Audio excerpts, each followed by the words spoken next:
बिस्मिल्लाहिर्रहमानिर्रहीम। सलाम पाकिस्तान के साथ नाजरीन, मैं हूँ आपका होस्ट अब्दुल कदीर। नाज़रीन, हमारे साथ मौजूद है मुशव्वर ज़ंजानी साहब। ज़ंजानी रूहानी सिलसिले से ताल्लुक़ है, एस्ट्रोलॉजर हैं। ज़ंजानी साहब से आज बात करनी है जी 12 अगस्त को लगने वाले सूरज ग्रहण के हवाले से।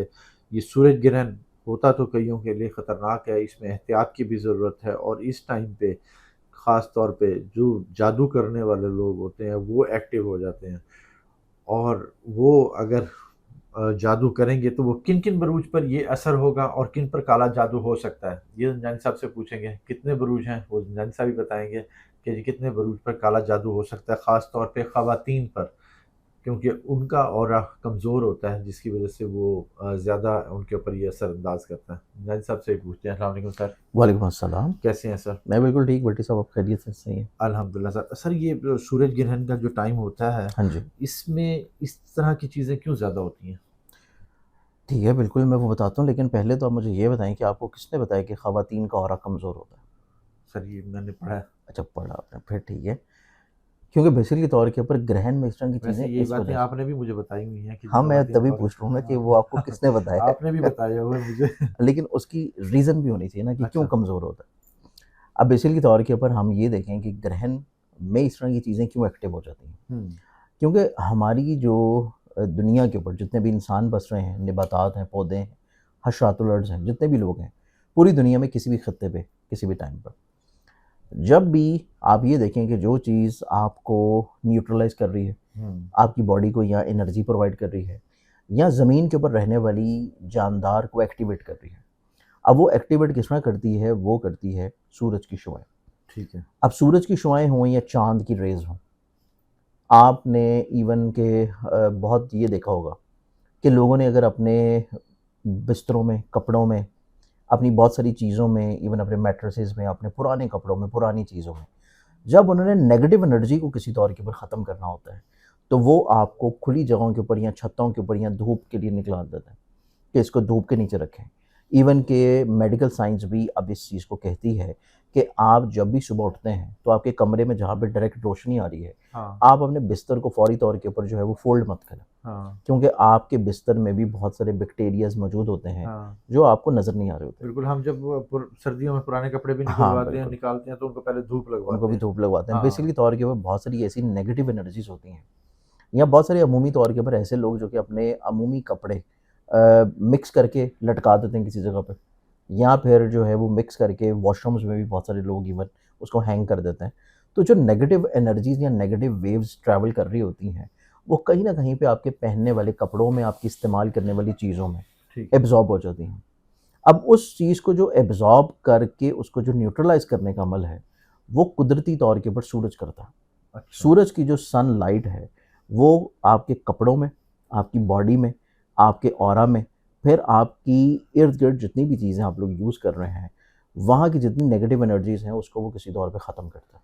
ठीक है। आपके इवन बैक्टीरियाज़ जो कि आपके कपड़ों में मौजूद होते हैं, जब आप धूप लगवा रहे होते हैं, तो वो उसको भी ख़त्म करता है। ठीक है। फिर अमूमी तौर के ऊपर आपने बहुत सारे डॉक्टर्स को, जो ऑर्थो डॉक्टर्स हैं, वो आपको ये कहते हुए सुना होगा बच्चों के लिए अमूमी तौर पे कि इनको सुबह-सुबह की धूप लगवाया करें। जब हुँ, सुबह जो ठंडी-ठंडी धूप होती है सुबह की 6-7 बजे वाली, बिल्कुल, क्योंकि बिल्कुल। उस टाइम के ऊपर सूरज की वो जो रेज़ आती हैं, वो वाली रेज़ बेसिकली तौर के ऊपर कहीं पे विटामिन डी लेके आ रही होती हैं, ओके, कैल्शियम लेके आ रही होती हैं। तो वो ठीक है। बेसिकली तौर के ऊपर आपके लिए मेडिकली तौर के ऊपर भी अब ये प्रूवन है कि सन रेज़ बहुत इम्पोर्टेंट रोल प्ले करती हैं इंसान के ऑरा, इंसान की बॉडी और इंसान की ज़िंदगी पे। ठीक है। अब जब उस रेज़ को ग्रहण लग जाएगा, वो रेज़ आपके ज़मीन के ऊपर नहीं आ पाएँगी, हुँ, या आपकी ज़मीन के ऊपर जो है वो कुछ लम्हात के लिए रुक जाएँगी, या कुछ लम्हात के लिए वो डिस्टर्ब हो जाएगी। तो ये बिल्कुल एज़ इट इज़ वही फ़िनोमेनन है कि जैसे अगर आप सैटेलाइट की तरफ अपने डिश एंटीना को या अपने नॉर्मल एंटीनाज़ को पुराने ज़माने में एक साइड के ऊपर करके आप टीवी चैनल्स को ट्यून करते हैं। ठीक है। अब वक़्ती तौर के ऊपर उसके बीच में अगर कोई चीज़ आएगी जो कि आपकी और सैटेलाइट की कनेक्टिविटी को डिस्टर्ब करेगी, तो जो आप पिक्चर देख रहे हैं, जो आप विज़न देख रहे हैं, उसमें कहीं न कहीं पर डिस्टॉर्शन आना शुरू होगी। ठीक वो है। चीज़ डिसकनेक्टिविटी की तरफ आ अच्छा, जाएगी। इसी तरह जब सूरज और आपकी दुनिया के दरमियान में कोई भी चीज़ आएगी, चाहे वो चाँद ही क्यों ना हो, चाँद का भी आना बेसिकली तौर के ऊपर एक डिसकनेक्टिविटी तो लाएगा कि हुँ, एनर्जी को किसी तौर के ऊपर रोक लेगा। और वो एनर्जी जो है वो चाँद अपने अंदर एब्जॉर्ब करेगा। ठीक है। तो इस दुनिया के ऊपर चाहे वो चंद लम्हात के लिए हो, चंद सेकंड्स के लिए हो, चंद घंटों के लिए हो, लेकिन जब वो एनर्जी डिस्टर्ब होगी तो उस टाइम के ऊपर नेगेटिव कुव्वतें मुतासिर होती हैं, नेगेटिव कुव्वतें एक्टिवेट होती हैं। अच्छा। इसी तरह आपने दीन इस्लाम में भी बहुत सारी जो मुख्तलिफ तफासीर हैं, कुरान की या मुख्तलिफ जो उलमा की कुतब हैं, उनके टाइम के ऊपर आपने ये देखा होगा कि ज़वाल के टाइम के ऊपर जो है क्यों नवाफिल पढ़ने से या उस टाइम के ऊपर जो है वो सजदा करने से मना फरमाया। वो इसी वजह से क्योंकि कॉन्सेप्ट उसमें ये आता है कि किसी दौर के ऊपर जो शैतान है वो अपने सींग रखे हुए सूरज के सामने खड़ा हो रहा होता है और उस टाइम के ऊपर सूरज आपका ज़वाल हो रहा होता है। ठीक है। तो इस टाइम के ऊपर जो है वो आपको फिर नफल पढ़ने से मना किया गया है कि उस टाइम के ऊपर फिर आप नवाफिल वगैरह अदा ना करें। ओके। तो ये भी आपको मुख्तलिफ दीनी कुतब में जो है वो मिल जाता है। ठीक है। अब जिस टाइम के ऊपर सूरज अपनी स्ट्रेंथ खो रहा है, सूरज अपनी स्ट्रेंथ ख़त्म कर रहा है और रात का पहर शुरू हो रहा है, और रात जो है वो भी बेसिकली तौर के ऊपर नेगेटिव कुव्वतों को स्ट्रेंथन करती है। और यही चीज़ कुरान करीम में भी अल्लाह ताला ने मुख्तलिफ आयात में बयान किया है, जिसमें दिन और रात का ज़िक्र किया है। और रात की तशरीह जो है वो तफासीर में उलमा ने भी किसी तौर के ऊपर इसी जो है वो सिनेरियो में की है ठीक है। कि रात के पहर में वो कुव्वतें एक्टिवेटेड हो जाती हैं जो मनफी हों। अब वो क्यों एक्टिवेटेड हो रही हैं? वो इस वजह से एक्टिवेटेड हो रही हैं कि सूरज उस खित्ते में स्ट्रेंथफुल नहीं है। ठीक है। अब सूरज उस खित्ते में क्या, सूरज तो पूरी दुनिया में अपनी स्ट्रेंथ खो देगा जब ग्रहण लगेगा। ठीक है। चाहे वो उस खित्ते में नज़र आ रहा हो या ना नज़र आ रहा हो, लेकिन उसकी स्ट्रेंथ, उसकी वेव्स, उसकी एनर्जी जो है वो किसी दौर पे मुतासिर होगी। ओके। तो उसकी एनर्जी मुतासिर होगी तो इस वजह से नेगेटिव कुव्वतें बहुत ज़्यादा एक्टिवेटेड हो जाएंगी। उस टाइम के ऊपर कोई भी जादू किया जाए, बदनज़री की जाए, किसी के बारे में गलत बदगुमानी की जाए, किसी के बारे में कुछ ऐसी अमल वगैरह किया जाए जो कि गलत हो, ठीक। वो उसके ऊपर बहुत शदीद किस्म का इफेक्ट करता है। ओके। तो ये बेसिकली तौर के ऊपर कॉन्सेप्ट है आपके उस सवाल का कि नेगेटिव कुव्वतें क्यों बहुत एक्टिवेटेड हो जाती हैं। ओके। ओके। अब ये किन ज़ोडिक साइंस के ऊपर या किन लोगों के ऊपर या किन ऑरास के ऊपर ज़्यादा अफेक्टेड होंगी और उससे बचने के लिए वो क्या कर सकते हैं, ठीक है। अपनी हिफाजत के लिए वो क्या कर सकते हैं, वो भी चीज़ मैं बताऊंगा कि हिफाजत के लिए क्या हो सकता है और ये डायरेक्टली किन को ज़्यादा अफेक्ट करेगा।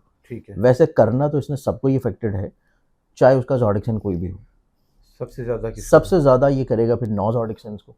अच्छा। तो 9 ज़ोडिक साइंस में से भी ये सबसे ज़्यादा जो अफेक्ट करेगा, उन 9 में से फिर 4 बहुत शदीद होंगे अच्छा। कि उन 4 के चार्ट में ये कुछ ऐसे हाउसेस में लग रहा है या ऐसे हाउसेस में लगने की वजह से कमज़ोरी ला रहा है, ठीक है। जो उनकी ज़िंदगी में सबसे ज़्यादा मुश्किलात और परेशानियाँ क्रिएटेड करवाएंगे। ठीक है। लेकिन इस ग्रहण के टाइम के ऊपर जो है मैं इस दफ़ा, क्योंकि ये साल का आखिरी ग्रहण है और बड़ा शदीद है क्योंकि मुकम्मल ग्रहण ठीक है। होगा, लग कहाँ पे रहा है सर ये? ये लग रहा है अकॉर्डिंग टू वैदिक सिस्टम कैंसर में। और 12 कौन से मुल्क ज़्यादा इसमें होंगे? इसमें, क्योंकि देखिए पाकिस्तान में तो ये नज़र नहीं आएगा क्योंकि रात का शाम का टाइम है। ठीक तो है। ये आपको जो है फार ईस्टर्न कंट्रीज़ में, ऑस्ट्रेलिया, जापान, न्यूजीलैंड और कुछ खित्तों में आपको जो है जापान में, फिर उसके बाद जो है वो वेस्टर्न कंट्रीज़ जिसमें जो है आपका लैटिन अमेरिका की साइड है, अमेरिकन है, फिर ठीक है। कनाडा है, फिर ग्रीनलैंडर्स हैं, और ये तमाम तर वो रीजन है जहाँ पे ये प्योरली तौर पे देखा जा सकेगा और ओके। मुकम्मल देखा जा सकेगा। और असरात पूरी दुनिया असरात पे इसके होंगे। पूरी दुनिया पे होंगे। अब इस ओके। एतबार से चाहे आपका ज़ोडिक साइन कुछ भी हो, इस ग्रहण में इस दफ़ा जो है मैं एक कुरानी तौर के ऊपर लो बना रहा हूँ, जो कि आपको जादू टूने, बदनज़री और हसद से महफूज रखेगी। ठीक है। ना सिर्फ इन चीज़ों से महफूज रखेगी, बल्कि आपकी इज़्ज़त और रिज़्क की कुशादगी के लिए चीज़ों को बेहतर करेगी। ओके। तो अगर वो ऑर्डर करना चाहें तो मेरी वेबसाइट है ज़िंजानी.pk, वहाँ पे ऑर्डर की जा सकेगी। ठीक है। इसके साथ-साथ अगर हम लोग देखें तो आप इस ज़ोडिक साइंस के तसलसल की तरफ आएँ, तो सबसे ज़्यादा जो ये ज़ोडिक साइंस को अफ़ेक्ट करेगा, उसमें पहला ज़ोडिक साइन बनेगा टॉरस। ओके। टॉरस वालों की ज़िंदगी में इनके एनर्जी लेवल को काफ़ी हद तक ये शदीद मुतासिर करेगा। ठीक है। ना सिर्फ इनके एनर्जी लेवल को मुतासिर करेगा, बल्कि इनको ज़िंदगी में बदनज़री की तरफ लेके जाएगा और इनके कामों में रुकावटों के अलावा इनको शदीद कॉन्फिडेंस की कमी की तरफ लेके जाएगा। ओके। ठीक है। सेकंड ज़ोडिक साइन की बात करें तो सेकंड ज़ोडिक साइन जो इसमें आता है, वो फिर हमारे पास आता है और वो बनता है वर्गो।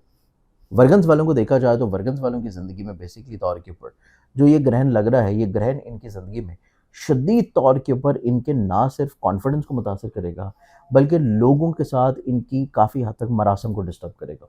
ठीक। लोगों के साथ इख्तलाफात, लोगों के साथ मोहब्बतों में दूरियाँ, लोगों के साथ किसी तौर के ऊपर मामलात में कहीं न कहीं पे परेशानियाँ, और वो किसी बदनज़री के सबब शदीद तौर पे करवाई जाएगी। ठीक है।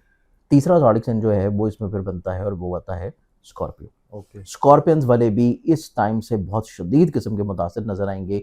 उनके कहीं ना कहीं पे हर काम में रुकावट, हर काम में बिला वजह की बंदिश, हर काम में बिला वजह की परेशानी, जो करना चाह रहे हैं उसका रिजल्ट अच्छा नहीं निकल रहा, पैसे ज़ाया हो रहे हैं और बिला वजह अकल जो है, सोच माफ हुई है। ठीक है। और इनकी ज़िंदगी में भी ये शदीद इफेक्ट करेगा। और ये तीसरा ज़ोडिक साइन स्कॉर्पियो, ठीक है, कोई हादसात या कोई बीमारी, कोई इस इनकी तरह की ज़िंदगी में, चीज़ें? स्कॉर्पियंस वालों की ज़िंदगी में बीमारी नज़र आती है। स्कॉर्पियंस वालों की ज़िंदगी में खुदा ना खास्ता रोड के ऊपर रहते हुए या कहीं ट्रैवल करते भी कोई हादसे की इंडिकेशंस है, तो इनको तो लाजमी तौर पे सदका भी देना है, नमाज याद भी पढ़नी है। ओके। चौथा जो ज़ोडिक साइन है आज की वीडियो का वो फिर बनता है पाइसेस। पाइसेस वालों की ज़िंदगी में ये ग्रहण इनके काफ़ी हद तक ऐसे रिश्तों को ख़त्म करेगा जो मोहब्बत के हैं, औलाद के साथ नाफरमानियाँ और बिला वजह की ऐसी बदनज़री और ऐसी जादू टोना इनके ऊपर करवाया जा सकता है जो इनकी ज़िंदगी में इनकी खुशी को कम कर दे, इनकी ज़िंदगी में इनके सुकून को किसी दौर के ऊपर कम कर दे, इनके घर के माहौल को अफेक्टेड कर दे। तो ओके। ये 4 ज़ोडिक साइंस हैं जिनको शदीद एहतियात की ज़रूरत है। और वैसे भी ये पूरा टाइम ग्रहण का ना सिर्फ एहतियात बल्कि सदक़ात के साथ साथ नमाज़ आयात जो है वो लाज़मी पढ़ी जाए। ठीक है। तो सर इनका कोई सदका बता दें सर? देखिए, सदका इस ग्रहण के टाइम में जो दिया जाएगा वो होगा आपका बाजरा और टोटा चावल, ये इसको 12 के मिक्स 12 के करके लिए? 12 के 12 के लिए, चाहे आपका ज़ोडिक साइन कुछ भी। ठीक है। बाजरा और टोटा चावल मिक्स करके आप सदका के तौर के ऊपर हशरातुल अर्ज़ कीड़े मकोड़ों को रिस्क या उनकी दावत की नीयत से डाल दें। और नमाज आयात जो है वो आपने ग्रहण के दिन पढ़नी है। ठीक है, बहुत शुक्रिया सर। हाँ। संजानी साहब हमारे साथ मौजूद थे 4 बरूज के लोगों के लिए ख़ास तौर पे जी। सूरज ग्रहण के टाइम पे खुदा न खास्ता काला जादू हो सकता है, अब हसद, नज़र का भी असर हो सकता है, तो एहतियात कर लें और सदका ज़रूर दे दें। इंशाल्लाह सदका आपकी जो मुसीबतें हैं वो टाल देगा। जन साहब का नंबर हमारी स्क्रीन पर मौजूद है, अगर आप पर्सनल जायचा बनवाना चाहते हैं तो रब्ता कर सकते हैं। मुझे और जन साहब को इजाज़त दीजिए। बहुत शुक्रिया सर। आपकी मोहब्बत। राम राम।